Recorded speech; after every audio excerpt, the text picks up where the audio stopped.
Welcome to Democracy Now!, democracynow.org, The War and Peace Report. I'm Amy Goodman. Low-wage workers in the United States have staged their largest action to date to demand a $15 an hour minimum wage, with some 60,000 workers walking off the job in over 200 cities. The actions brought together fast food workers, home care aides, child care providers, Walmart clerks, adjunct professors, and airport workers to demand wage increases and the right to unionize.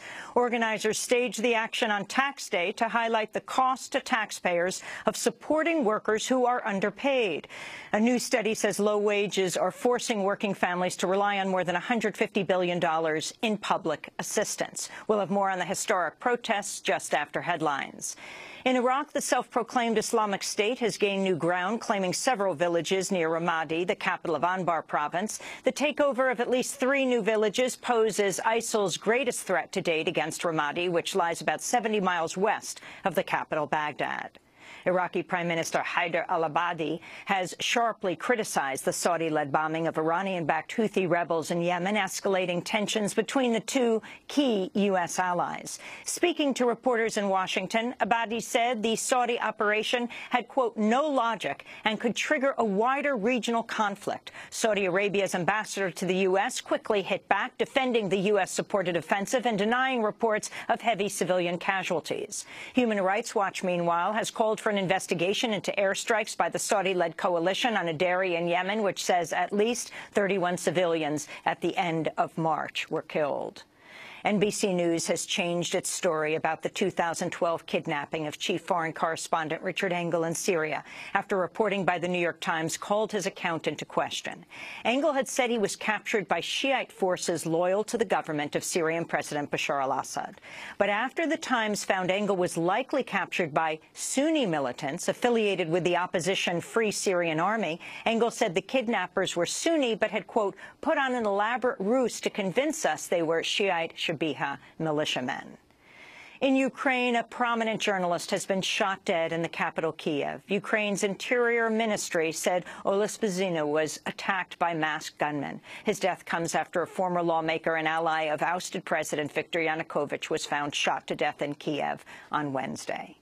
About 400 migrants have perished off the coast of Libya after the boat they were traveling in capsized. Rescuers managed to save 145 people, including at least 1 baby, but hundreds more appear to have drowned. In a statement, Amnesty International criticized European countries for their approach to the flood of migrants seeking to reach Europe, saying their, quote, ongoing negligence towards the humanitarian crisis in the Mediterranean has contributed to a more than 50-fold increase in migrant and refugee deaths since the beginning of 2015.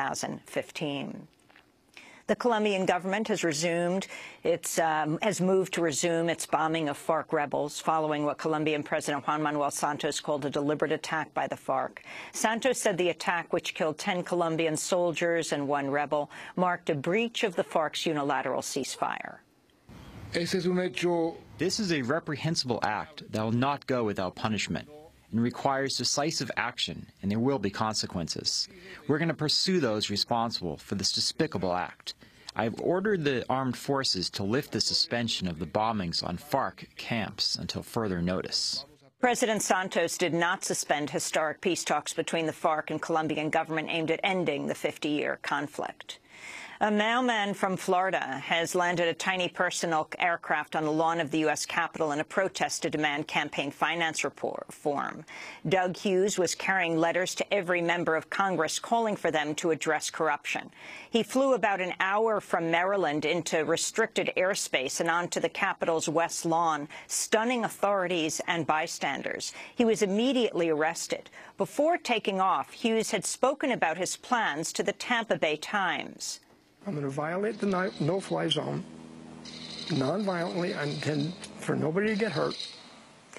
And I'm going to land on the Capitol Mall in front of the Capitol building. I'm going to have 535 letters strapped to the landing gear in boxes. And those letters are going to be addressed to every member of Congress. I don't believe that the authorities are going to shoot down a 60-year-old mailman in a flying bicycle. Hugh's action comes after another apparent protest at the Capitol, which received far less attention. On Saturday, 22-year-old Leo Thornton shot himself to death outside the Capitol while bearing a protest sign that said, "Tax the 1%. The European Union has unveiled antitrust charges against Google. EU antitrust chief Margrethe Vestager said Google appears to be favoring its own products in web search results. Our investigation so far has shown that when a consumer enters a shopping-related query in Google's search engine, Google's comparison shopping product is systematically displayed prominent at the top of the search results. This display is irrespective of whether it is the most relevant response to the query.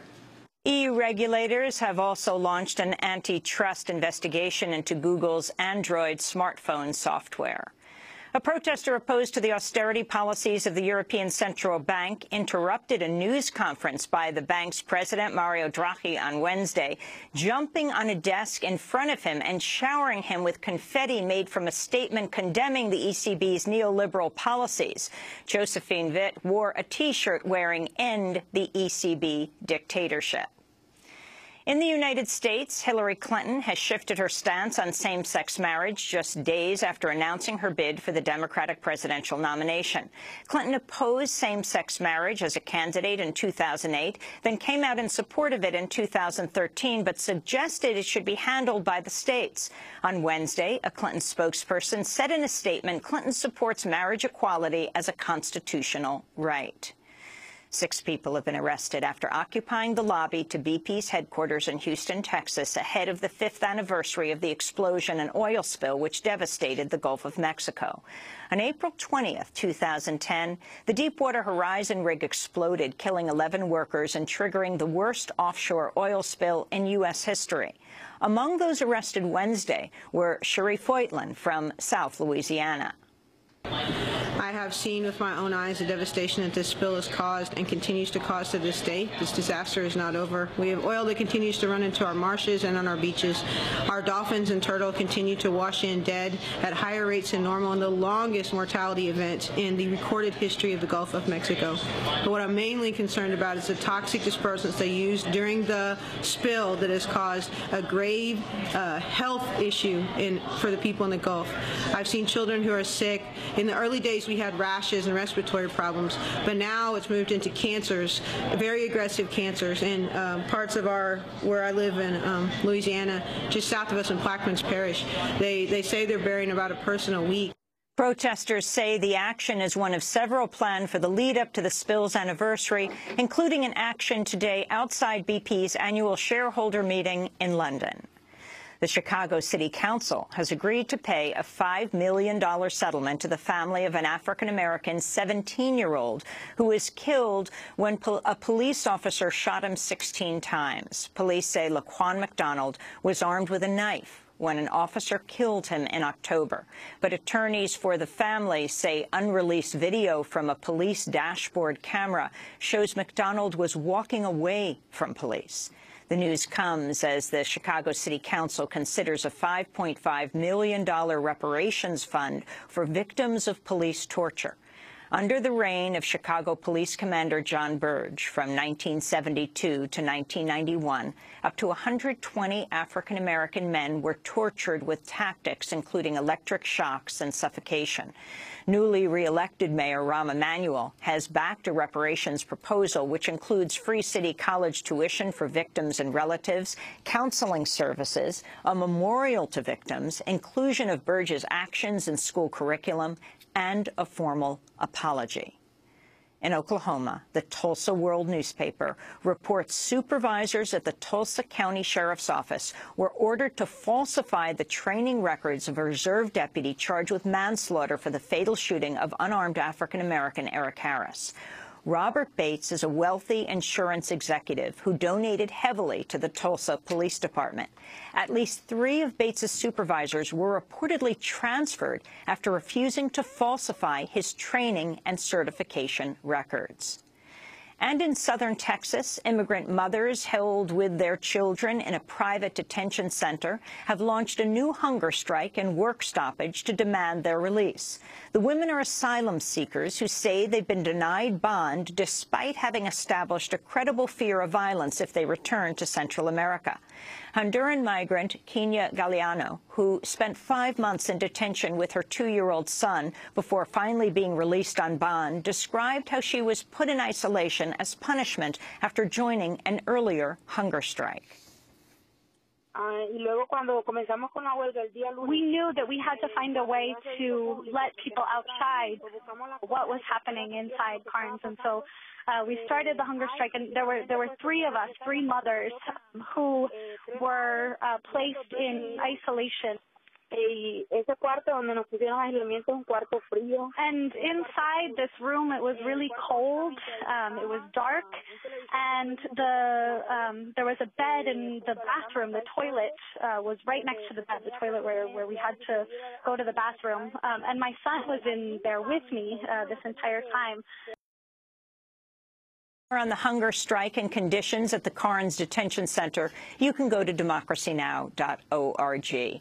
And those are some of the headlines. This is Democracy Now!, democracynow.org, The War and Peace Report. I'm Amy Goodman. And I'm Nermeen Sheikh. Welcome to our listeners and viewers around the country and around the world.